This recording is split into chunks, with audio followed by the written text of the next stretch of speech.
저는 오늘 이야기를 아주 평범해 보이는 장면 하나로 시작하고 싶습니다. 도널드 트럼프가 대만에 대해 발언을 했습니다. 처음에 많은 사람들은 이것을 그냥 미중 무역 협상의 일부로 받아들였습니다. 관세 문제, 반도체 공급망, 무역 불균형, 이런 것들이 워낙 복잡하게 얽혀 있다 보니 대만 관련 발언도 그냥 그 맥락 안에서 나온 말이겠거니 했습니다. 하지만 저는 그 발언을 처음 접했을 때부터 뭔가 이상하다는 느낌을 지울 수가 없었습니다. 단순히 무역 협상 카드를 흔드는 발언이라면 굳이 대만을 직접적으로 언급할 필요가 없었습니다. 하지만 트럼프는 대만을 언급했습니다. 그것도 매우 구체적으로, 그리고 그가 덧붙인 말이 저를 더욱 불안하게 만들었습니다. 대만과의 약속들은 수십 년 전에 만들어진 것들이다. 저는 이 문장을 여러 번 다시 읽었습니다. 겉으로 보면 그냥 역사적 사실을 말하는 것처럼 들립니다. 틀린 말도 아닙니다. 대만관계법은 1979년에 만들어졌고 6대 보장은 1982년에 나왔습니다. 수십 년 전에 일이 맞습니다. 그런데 바로 그 수십 년 전이라는 표현이 문제입니다. 국제정치에서 약속의 가치는 언제 만들어졌느냐가 아닙니다. 지금도 유효하냐, 그리고 지킬 의지가 있느냐입니다. 헌법도 수백 년 전에 만들어졌지만 아무도 그것을 오래된 이야기라고 부르지 않습니다. 유엔 헌장도 1945년에 만들어졌지만 여전히 국제 질서의 근간입니다. 그런데 트럼프는 대만과의 약속에 대해 수십 년 전 이야기라는 프레임을 씌웠습니다. 저는 이것이 단순한 역사적 설명이 아니라고 생각합니다. 이것은 그 약속들의 무게를 슬쩍 덜어내려는 시도처럼 들렸습니다. 그리고 바로 그 순간부터 분위기가 달라지기 시작했습니다. 국제 언론들이 일제히 같은 질문을 던지기 시작했습니다. 미국이 정말 전략을 바꾸고 있는 것인가? 아니면 이것은 베이징을 향한 압박 전술인가? 두 가지 해석이 동시에 나오기 시작했고 그 해석들 사이의 공간에서 불안이 자라기 시작했습니다. 저는 여기서 한 가지 중요한 관찰을 말씀드리고 싶습니다. 국제 정치에서는 때때로 말의 목적이 설명이 아닙니다. 어떤 발언들은 정보를 전달하기 위해서가 아니라 상대방의 반응을 테스트하기 위해 존재합니다. 던져놓고 보는 겁니다. 대만이 어떻게 반응하는지, 중국이 어떻게 받아들이는지, 미국 의회가 어떻게 움직이는지, 그 반응들을 보면서 다음 수를 결정하는 거죠. 저는 트럼프의 이 발언이 정확히 그런 성격을 가지고 있다고 생각합니다. 수십 년 전 이야기라는 말 한마디로 트럼프는 사실상 거대한 테스트를 시작한 겁니다. 얼마나 많은 사람들이 반발하는지, 어디서 어떤 목소리가 나오는지, 그리고 그 반발의 강도가 어느 정도인지를 측정하는 테스트. 그런데 바로 그 테스트의 특성 때문에 테스트가 시작됐다는 것은 결과에 따라 실제로 방향이 바뀔 수 있다는 뜻입니다. 만약 반발이 약하다면 트럼프는 한 걸음 더 나아갈 수 있습니다. 반발이 강하다면 물러설 수 있습니다. 하지만 어느 쪽이든 대만은 지금 협상의 변수가 된 것입니다. 확고한 원칙이 아니라 조율 가능한 항목이 된 것입니다. 저는 이 차이가 매우 크다고 생각합니다. 대만이 지금까지 안보를 유지할 수 있었던 이유는 단순히 미국이 강하기 때문이 아닙니다. 미국의 대만 지지가 협상 불가능한 원칙이라는 인식 때문이었습니다. 중국이 아무리 군사력을 키워도 아무리 외교적 압박을 가해도 미국의 대만 지지라는 선만큼은 건드릴 수 없다는 인식. 그것이 억지력의 핵심이었습니다. 그런데 지금 그 선이 흔들리기 시작했습니다. 그리고 더 무서운 거는 이 흔들림이 드라마틱한 선언이나 공식적인 정책 변화를 통해 일어나지 않았다는 겁니다. 그냥 조용히, 자연스럽게 수십 년 전 이야기라는 말 한마디로 시작됐습니다. 저는 이것이 오히려 더 위험하다고 생각합니다. 공식적인 변화는 항의할 수 있고 되돌릴 수 있습니다. 하지만 인식의 변화는 그렇지 않습니다. 한번 대만 문제는 협상 가능하다는 인식이 퍼지기 시작하면 그것을 되돌리는 것은 공식 성명 하나로 해결되지 않습니다. 결국 지금 일어나고 있는 일의 핵심은 이겁니다. 총성은 아직 없습니다. 공식적인 정책 변화도 없습니다. 하지만 인식이 바뀌기 시작했습니다. 그리고 국제 정치에서 인식의 변화는 실제 변화의 전조입니다. 저는 바로 그것이 이 이야기가 시작되는 지점이라고 생각합니다. 저는 이번 챕터를 시작하면서 한 가지 질문을 먼저 드리고 싶습니다. 여러분은 상대방의 약점을 발견했을 때 어떻게 행동하십니까? 조용히 기다리는 사람도 있고 즉시 움직이는 사람도 있습니다. 하지만 전략적으로 사고하는 사람이라면 이렇게 할 겁니다. 먼저 그 약점이 진짜인지 확인합니다. 그리고 얼마나 깊은 약점인지 테스트합니다. 그러면서 자신의 패를 드러내지 않고 조용히 준비를 합니다. 저는 지금 중국이 정확히 그 방식으로 움직이고 있다고 생각합니다. 트럼프의 발언이 나온 이후 중국은 매우 흥미로운 행동 패턴을 보이기 시작했습니다. 말로는 대만은 중국의 내정 문제라는 기존 입장을 반복했습니다. 하지만 행동으로는 훨씬 더 구체적이고 적극적인 신호를 보내기 시작했습니다. 중국 군용기들이 대만 방공 식별구역을 더 자주, 더 깊숙이 침범하기 시작했습니다. 해군은 대만 해협 주변에서 대규모 훈련을 반복했습니다. 그리고 공식 성명에서는 대만은 중국의 내부 문제라는 표현을 더 강하게, 더 자주 반복했습니다. 저는 이 패턴이 매우 계산적이라고 생각합니다. 왜냐하면 중국은 지금 두 가지를 동시에 테스트하고 있기 때문입니다. 첫 번째는 미국입니다. 트럼프가 대만에 대해 모호한 태도를 보이는 상황에서 중국이 압박을 높이면 미국이 어떻게 반응하는지를 보는 겁니다. 강하게 반발할 것인지 아니면 조용히 넘어갈 것인지. 그 반응의 강도와 속도가 중국에게 매우 중요한 정보가 됩니다. 두 번째는 대만입니다. 군사적 압박이 높아졌을 때 대만 내부가 어떻게 반응하는지를 봅니다. 사회가 단결하는지 아니면 분열하는지, 경제가 흔들리는지 아니면 버티는지, 국민들의 심리가 강경해지는지 아니면 협상 쪽으로 기울기 시작하는지, 이 두 가지 테스트를 동시에 진행하면서 중국은 다음 수를 계산하고 있습니다. 그런데 저는 여기서 중국의 발언 하나에 주목하고 싶습니다. 대만은 중국의 내정 문제다. 이 말은 새로운 말이 아닙니다. 중국은 수십 년 동안 이 말을 반복해 왔습니다. 하지만 지금 이 말을 반복하는 맥락이 다릅니다. 트럼프가 대만과의 약속을 수십 년 전 이야기라고 부른 직후에 이 말이 나왔습니다. 미국의 대만 지지에 대한 의구심이 커지기 시작한 바로 그 시점에 이 말이 더 크게, 더 자주 들리기 시작했습니다. 저는 이것이 우연이 아니라고 생각합니다. 중국은 미국이 만들어낸 공백을 정확히 감지했습니다. 그리고 그 공백 안으로 자신들의 서사를 채워넣기 시작했습니다. 그리고 더 중요한 거는 중국이 이 모든 것을 하면서 동시에 또 다른 신호를 보내고 있다는 겁니다. 바로 이것입니다. 우리는 전쟁을 원하지 않는다. 하지만 물러서지도 않을 것이다. 저는 이 표현이 굉장히 정교하게 설계된 메시지라고 생각합니다. 전쟁을 원하지 않는다는 부분은 국제사회를 향한 메시지입니다. 우리는 공격자가 아니다. 우리는 평화를 원한다는 이미지를 유지하는 겁니다. 하지만 물러서지도 않을 것이라는 부분은 대만과 미국을 향한 메시지입니다. 우리는 준비가 되어 있다는 신호입니다. 이 두 문장을 동시에 말할 수 있다는 것이 중국의 현재 전략적 자신감을 보여줍니다. 평화적인 이미지를 유지하면서 동시에 군사적 압박을 높이는 것, 이것은 매우 정교한 줄타기입니다. 저는 이 지점에서 한 가지 중요한 개념을 말씀드리고 싶습니다. 군사적 압박의 목적이 항상 실제 전쟁을 일으키는 것은 아닙니다. 때로는 압박 자체가 목적입니다.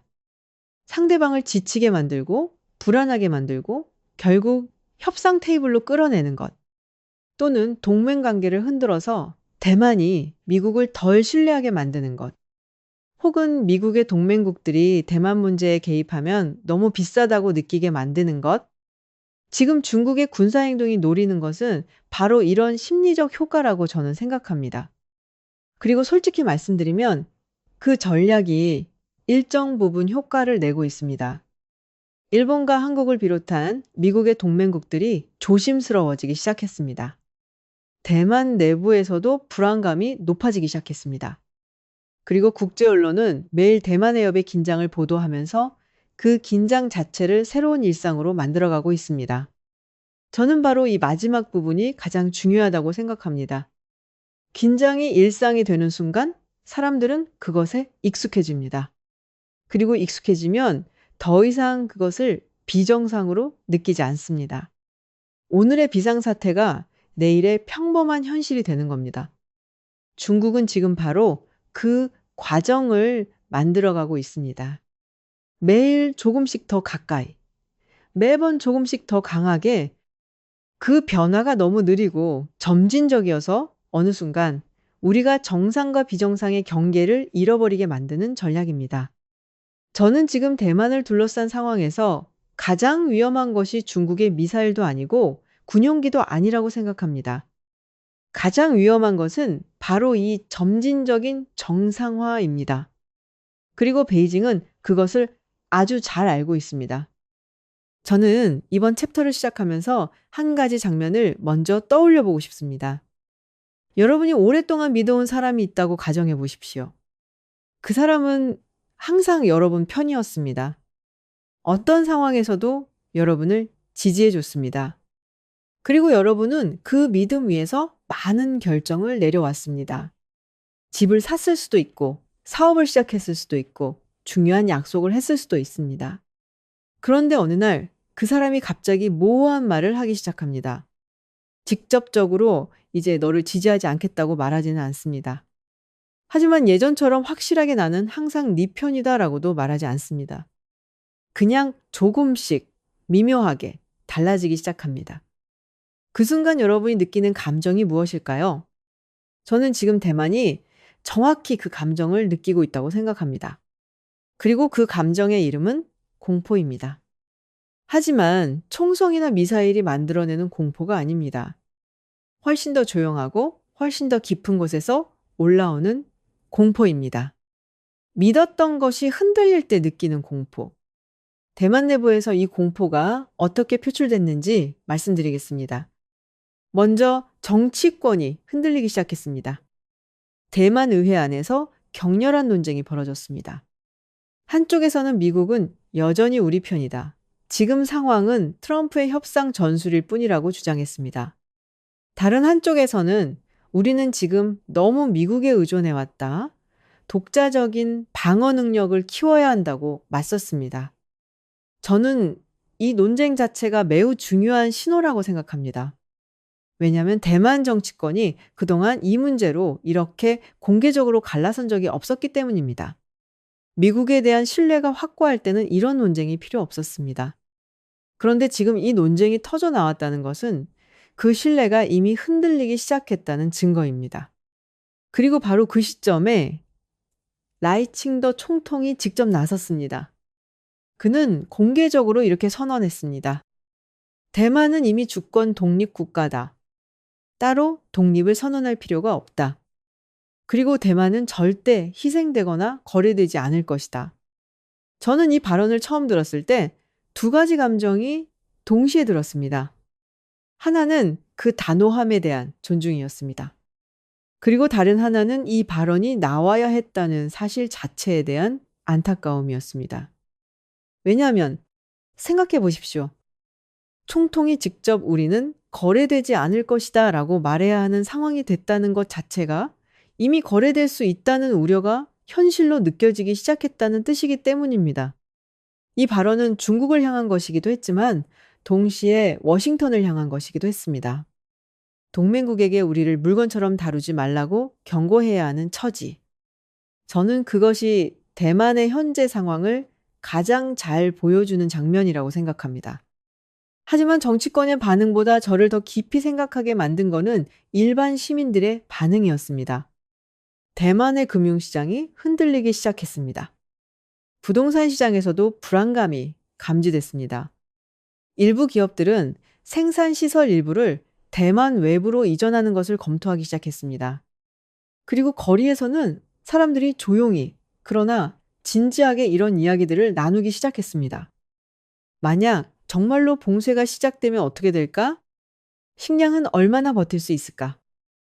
연료는 저는 이런 이야기들이 거리에서 오가기 시작했다는 것이 매우 중요한 신호라고 생각합니다. 왜냐하면 사람들이 일상 속에서 이런 질문을 하기 시작했다는 것은 위기가 더 이상 추상적인 개념이 아니라 구체적인 가능성으로 느껴지기 시작했다는 뜻이기 때문입니다. 그리고 저는 여기서 한 가지 중요한 관찰을 말씀드리고 싶습니다.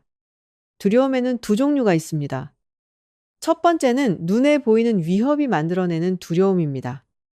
미사일이 날아온다, 군용기가 보인다, 군함이 접근한다. 이런 두려움은 대응 방법이 있습니다. 방공으로 들어가거나 대피하거나 군사적으로 맞대응할 수 있습니다. 위협이 구체적이기 때문에 대응도 구체적으로 할 수 있습니다. 두 번째는 믿음이 흔들릴 때 생기는 두려움입니다. 이것은 훨씬 더 다루기 어렵습니다.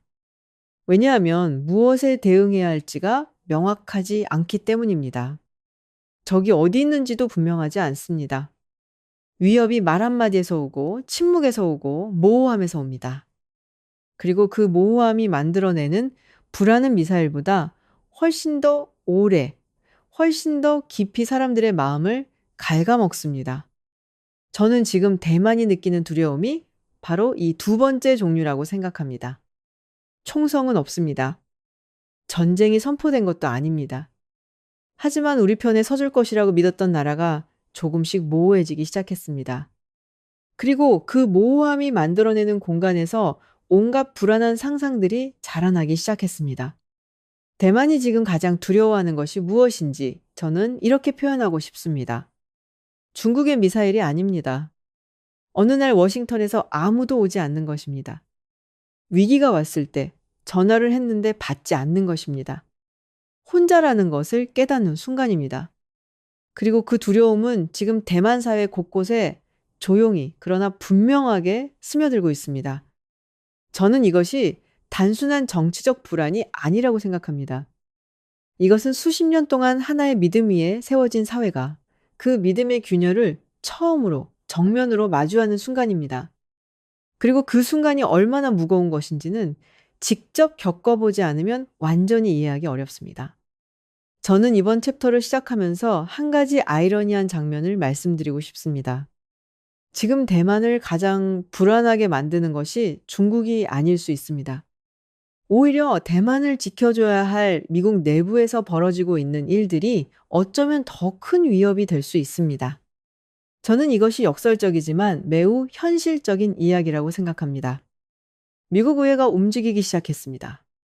그것도 매우 이례적인 방식으로 민주당과 공화당 의원들이 함께 공개적으로 트럼프 행정부의 대만 접근 방식에 반발하기 시작했습니다.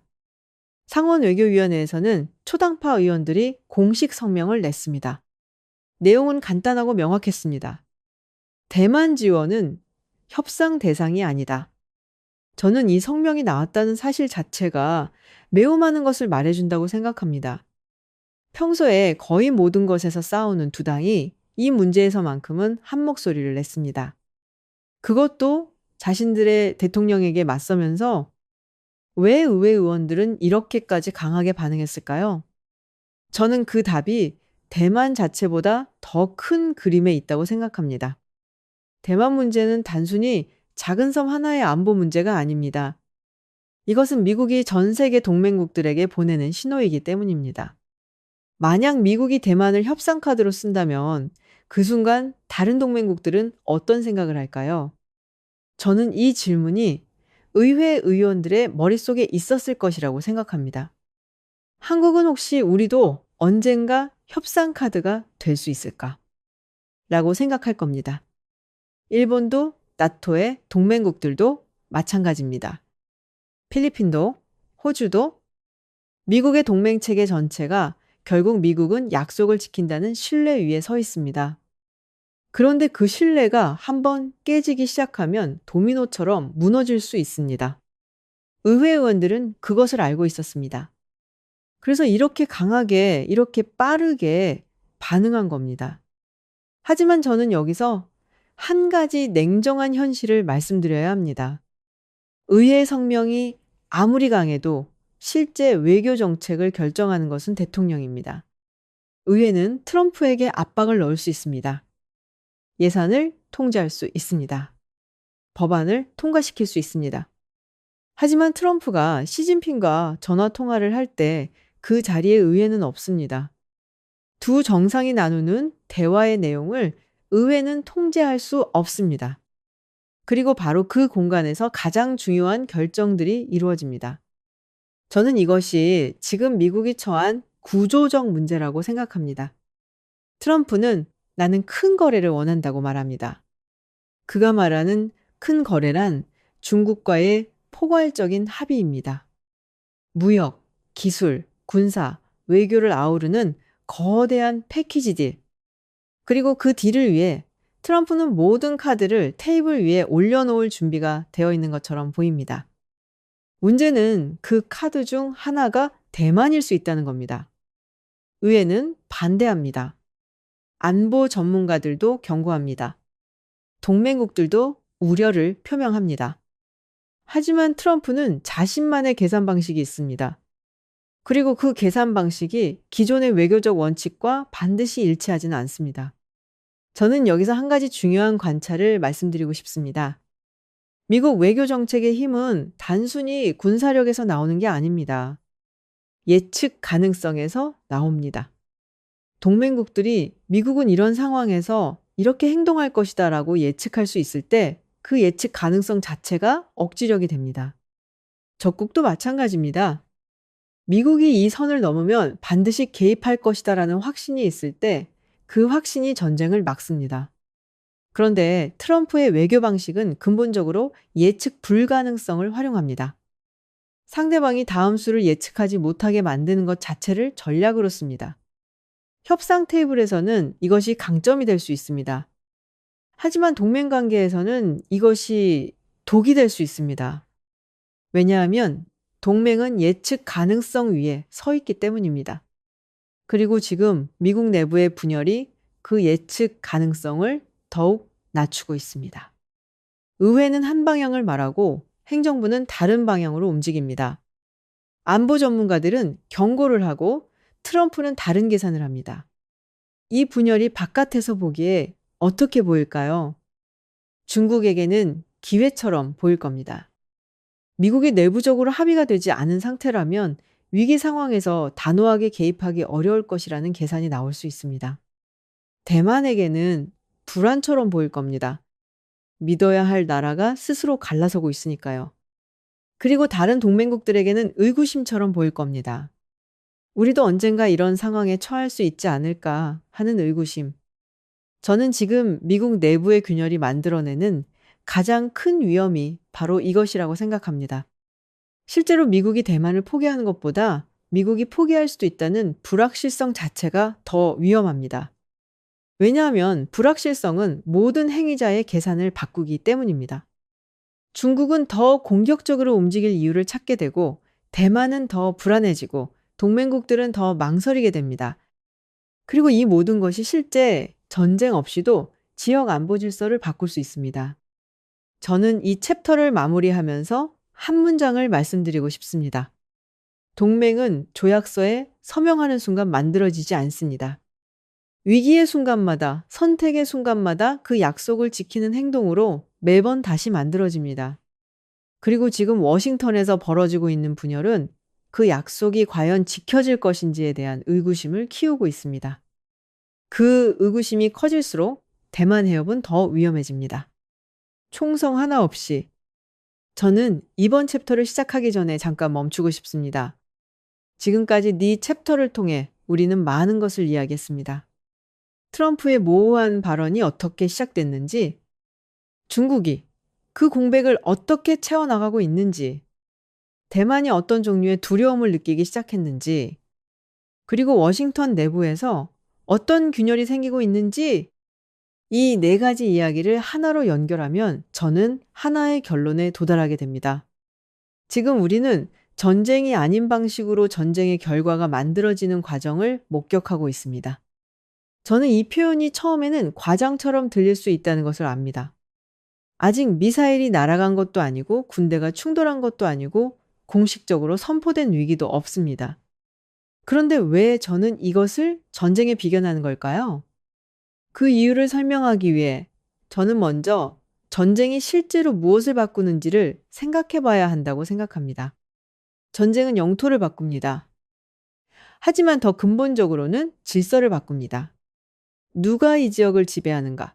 누구의 말이 통하는가? 어느 나라가 신뢰받는가? 이런 질문들에 대한 답을 바꾸는 것이 전쟁의 진짜 목적입니다.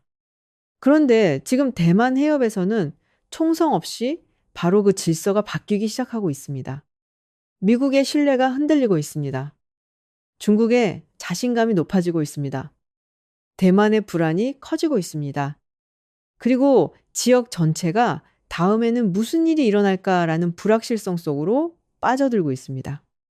이것은 총성이 없을 뿐 그 효과는 전쟁과 다르지 않습니다. 저는 이것을 총성 없는 위기라고 부르고 싶습니다. 그렇다면 이 위기는 어떻게 끝날까요? 저는 세 가지 시나리오를 생각해 봤습니다. 첫 번째 시나리오는 외교적 해결입니다. 미국과 중국이 대화를 통해 합의점을 찾고 대만 해협의 긴장이 관리 가능한 수준으로 유지되는 것입니다. 저는 이것이 가장 바람직한 결과라고 생각합니다. 하지만 동시에 이것이 가장 어려운 결과이기도 합니다. 왜냐하면 외교적 합의는 양쪽 모두가 어느 정도 양보해야 가능한데 지금 중국과 미국 모두 양보할 공간이 많지 않아 보이기 때문입니다. 두 번째 시나리오는 현상 유지입니다. 긴장은 계속되지만 실제 충돌은 일어나지 않는 상태가 장기간 지속되는 것입니다. 저는 이것이 현실적으로 가장 가능성 높은 시나리오라고 생각합니다. 하지만 이 시나리오의 문제는 현상 유지가 반드시 안정을 의미하지는 않는다는 겁니다. 긴장이 지속되면서 오판의 가능성이 높아지고 어느 한쪽이 실수를 하거나 예상치 못한 사건이 발생할 경우 상황이 급격하게 악화될 수 있습니다. 세 번째 시나리오는 제가 가장 두려워하는 것입니다. 어느 순간 중국이 지금이 기회다라고 판단하는 순간입니다. 미국의 억지력이 충분히 약해졌다고, 대만의 저항 의지가 충분히 꺾였다고, 그리고 국제사회의 개입 가능성이 충분히 낮아졌다고 판단하는 순간 그 판단이 틀릴 수도 있습니다. 하지만 그 판단을 하게 만드는 조건들이 지금 조금씩 만들어지고 있다는 것이 문제입니다. 저는 지금 우리가 두 번째와 세 번째 시나리오 사이 어딘가에 있다고 생각합니다. 그리고 어느 방향으로 가느냐는 앞으로 몇 가지 결정적인 순간들에 달려 있습니다. 9월에 시진핑이 워싱턴을 방문합니다. 그 회담에서 대만 문제가 어떻게 다뤄지느냐가 중요합니다. 미국 의회가 대만 지원 예산을 어떻게 처리하느냐도 중요합니다. 트럼프가 중국과의 관계에서 어떤 카드를 꺼내느냐도 중요합니다. 그리고 대만 자체가 이 불확실성 속에서 어떻게 버티느냐도 중요합니다. 저는 이 모든 것이 앞으로 몇 달 안에 어느 정도 윤곽이 드러날 것이라고 생각합니다. 하지만 제가 이 전체 이야기를 통해 가장 말씀드리고 싶었던 것은 특정 시나리오의 예측이 아닙니다. 제가 말씀드리고 싶은 것은 인식입니다. 우리는 지금 매우 중요한 역사적 순간을 살고 있습니다. 대만 해협에서 일어나는 일은 단순히 작은 섬, 하나의 운명에 관한 이야기가 아닙니다. 이것은 2차 세계대전 이후 미국이 주도해온 국제 질서가 얼마나 지속될 수 있는지에 대한 시험입니다. 동맹이 신뢰를 기반으로 작동할 수 있는지에 대한 시험입니다. 그리고 강대국이 약소국을 협상 카드로 쓸 수 있는지에 대한 시험입니다. 그 시험의 결과가 어떻게 나오느냐에 따라 단순히 대만의 운명만이 아니라 동아시아 전체의 질서가 바뀔 수 있습니다. 한국의 안보 환경도 바뀔 수 있습니다. 일본의 방위 전략도 바뀔 수 있습니다. 그리고 미국이 세계에서 어떤 역할을 할 것인지에 대한 답도 바뀔 수 있습니다. 저는 지금 이 이야기를 지켜보는 것이 두렵습니다. 하지만 동시에 이 이야기를 제대로 이해하는 것이 우리 모두에게 필요하다고 생각합니다. 왜냐하면 지정학에서는 아무것도 모르는 채로 살아가는 것이 가장 위험하기 때문입니다. 총성이 없다고 해서 위기가 없는 것이 아닙니다. 전쟁이 선포되지 않았다고 해서 안전한 것이 아닙니다. 그리고 멀리서 일어나는 일이라고 해서 우리와 무관한 것이 아닙니다. 대만 해협의 긴장은 지금 이 순간에도 계속되고 있습니다. 군용기는 오늘도 방공 식별구역을 침범하고 있습니다. 협상은 지금 이 순간에도 어딘가에서 비밀리에 진행되고 있습니다. 그리고 그 협상의 테이블 위에 무엇이 올라가 있는지 우리는 아직 다 알지 못합니다. 저는 우리 모두가 그 테이블 위에서 무슨 일이 일어나고 있는지를 눈을 크게 뜨고 지켜봐야 한다고 생각합니다. 왜냐하면 결국 그 테이블에서 내려지는 결정들이 우리 모두의 미래에 영향을 미칠 것이기 때문입니다.